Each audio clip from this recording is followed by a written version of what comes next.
옥산서원은 영남학파 성리학의 선구자 이원적의 학문과 덕행을 기르고자 세운 성원인데 경상북도 경주시 안강읍 옥산리에 위치합니다.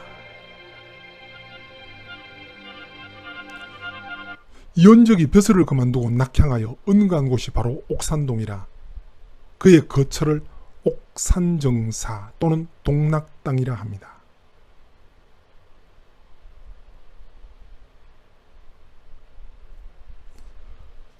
옥산정사 아래로 이어진 자개천의 세심대와 용소는 옥산서원 바로 앞에 위치해 있는데요. 세심대라는 이름은 이원적이 붙였고 바위의 글씨는 이황이 쓴 것으로 용소에 떨어지는 물로 몸과 마음을 씻고 자연을 벗삼아 학문을 구하라는 뜻을 담고 있습니다.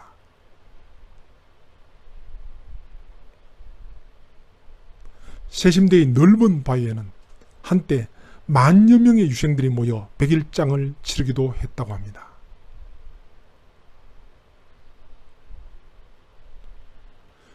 주변의 아름다운 자연 풍광은 한국 서원들의 공통점인데요.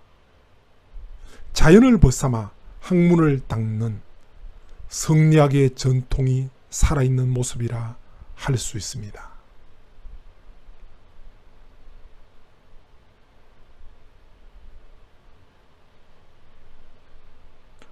옥산서원은 경주 부윤이었던 이재민이 안강고을의 선비들과 더불어 선조 5년에 이원적의 거처 아래 창건하였으며 선조 7년에 옥산이라는 편액과 서책을 하사받았습니다. 옥산서원 역시 앞에 강학공간이라는 공부하는 공간, 뒤는 제향공간이라는 선현들 제향하는 공간, 이런 한국 서원들의 공통된 건물 배치 형식을 따르고 있습니다. 서원의 2대 기능이 성리학 공부와 선현에 대한 제향이기 때문입니다. 공부와 제사는 성리학에서 몸과 마음을 함께 갈고 닦는 기본이죠. 제사 지낸다고 해서 어떤 종교적 의미 그런 차원이 아니고요. 옛 선현을 본받아 나도 그렇게 몸과 마음을 갈고 닦자 그런 의미겠죠. 그런데 다른 서원에 비해서 서원 관리 공간은 규모가 매우 큰 편입니다. 이곳에서 서원을 관리하는 일꾼들이 기거하고 원생들의 식사도 준비한 곳이지만 서원 창건을 주도한 이재민이 서원의 운영 재원을 마련하기 위해 경주부에 소속된 수공업 장인부락인 부곡 가운데 중요한 몇몇을 옮겨 장인들이 함께 귀거했기 때문입니다. 이런 걸 보면 아마 이 원생들은 오늘날처럼 수강료 또는 학비를 냈다기보다는 서원 스스로 이런 재정 마련 또는 고을에서 또는 지방관청에서 후원하기도 하고, 물론 가장 큰 것은 조정에서 후원하는 사액 서원일 경우는 토지와 노비도 따라오죠. 자, 이런 걸 볼 때 서원 관리에 들어가는 비용, 또 원생들 공부하는 데 들어가는 비용이 꽤 들어갔다, 그래 볼 수 있겠죠. 정문 이름이 역낭문입니다. 이름이 좀 어렵죠. 논에서 따왔는데요. 논의 제일 앞편인 하기편에 나오는 자왈 하기시습지 부력열호 유붕 자원방내 부력낙호 인부지 불온 불력군자호, 여기서 역낙을 따왔습니다. 자왈 공자가로 돼 하기시습지 배우고 때로 익히면 불력열로 매우 기쁘지 아니한가. 유붕 자원방내 벗이 있어 멀리서 찾아오면 불력 낳고 매우 즐겁지 아니한가. 인부지 불온 다른 사람이 알아주지 않아도 화내지 아니하면 불력 군자호, 매우 군자답지 아니한가. 그런데 서원이라 학문하는 기쁨을 말한 역열을 따 역열문이라 하거나, 유학자들의 목표인 군자가 되기 위해 군자를 따 군자문이라고 했을 법도 한데, 벗이 찾아온 즐거움을 말한 영락을 따 영락문이란 것은 공부도 중요하지만 인간관계의 중요성을 항상 마음에 새기라는 뜻을 담고 있는 것 같습니다.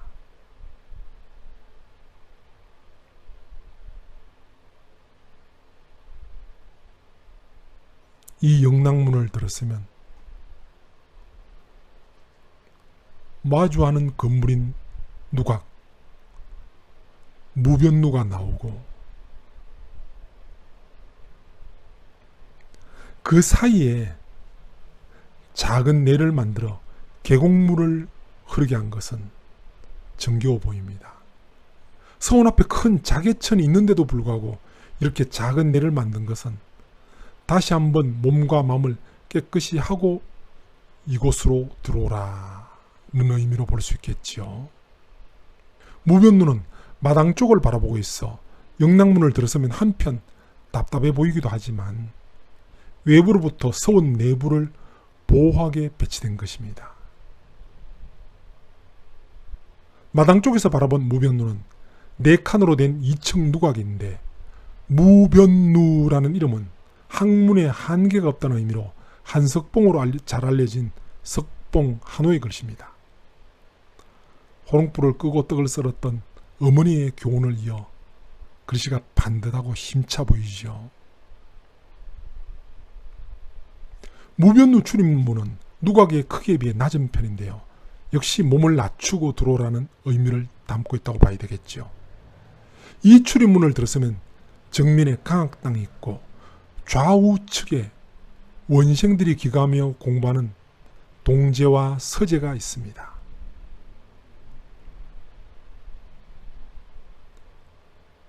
정면 강학당 처마 밑에는 옥산서원이라는 큰 현판이 한눈에 들어오지요. 강학당은 현종 4년에 화재를 입어 다시 사익을 받았는데요, 글씨는 추사 김정희가 쓴 것입니다. 소위 추사체인데 서예의 문외한인 제 눈에는 초등학생이 쓴 글씨처럼 보입니다. 물론 제가 문외한이라서 그렇겠죠.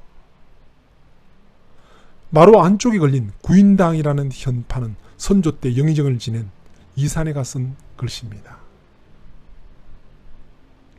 강당 앞 우측에 있는 암수제는 3년 이상의 선배 원생들이 공부하며 거처하는 곳으로 어렴풋하게 수양을 꾸준히 한다는 의미고, 좌측에 있는 민구제는 신입 원생들이 공부하며 거처하는 곳으로 민첩하게 학문을 구한다는 의미입니다.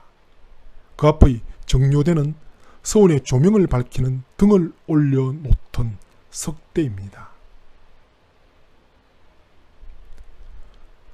서원의 입학 자격은 시대별, 지역별로 차이가 있었지만 명문서원들은 대체로 향교보다 격이 높아 생원, 진사와 초시 합격자를 1차적 대상으로 삼았고, 그렇지 않은 경우는 사림의 동의를 거쳐야 했습니다. 그리고 고을 수령의 자제는 입학은커녕 서원에 체류도 할 수 없도록 규정하여 관권 개입을 금했습니다. 그럼 서원의 원생들은 어떻게 생활을 했을까요? 이것을 짐작할 수 있게 하는 옥산서원의 원규가 남아있는데요, 모두 16개의 규칙이 있는데,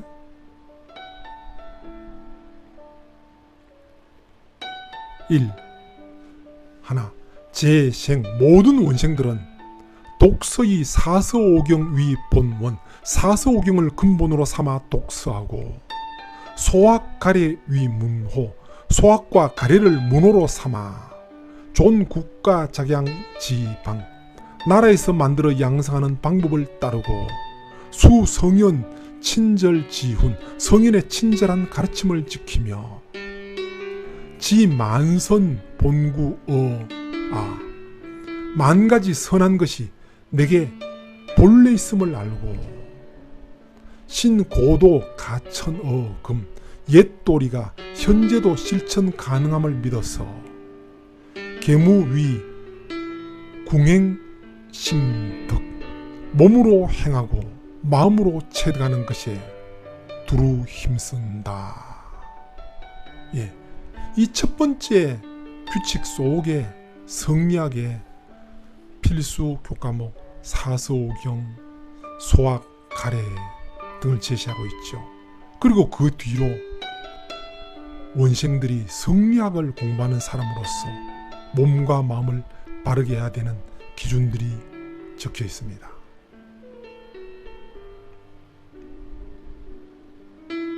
그리고 하나, 모든 원생들은 항상 조용히 각방에 거처하면서 오로지 독서에 정력을 쏟을 것이며 의심스럽고 어려운 것을 강론하고 궁구하는 일이 아니라면 부질없이 다른 방에 가서 쓸데없는 이야기로 허송세월 하거나 피차간에 생각을 거칠게 하거나 학업을 펴는 일이 없도록 해야 한다.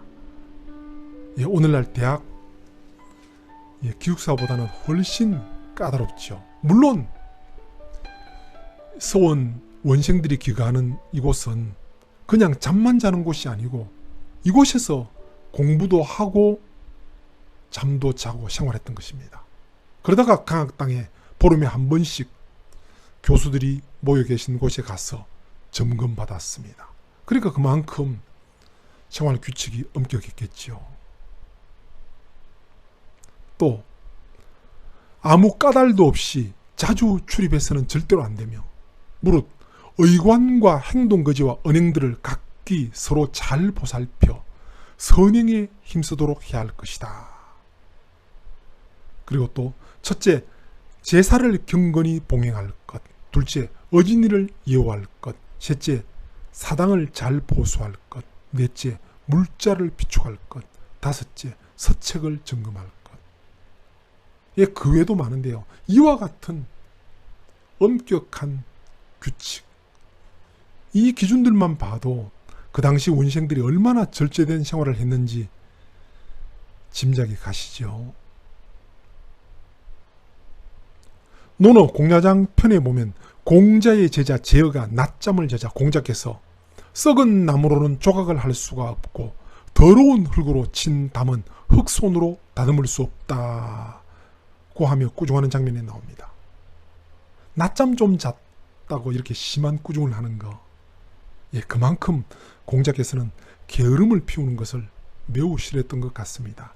이러한 몸과 마음가짐을 더욱 강조하며 발전시킨 것이 성리학이죠. 옥산서원에는 한국의 서원 중에서 가장 많은 장서를 보유하고 있습니다. 현재는 유물전시관과 청문각에 옮겨 보관하고 있는데요. 이연적 수필고본, 삼국사기, 관본국책,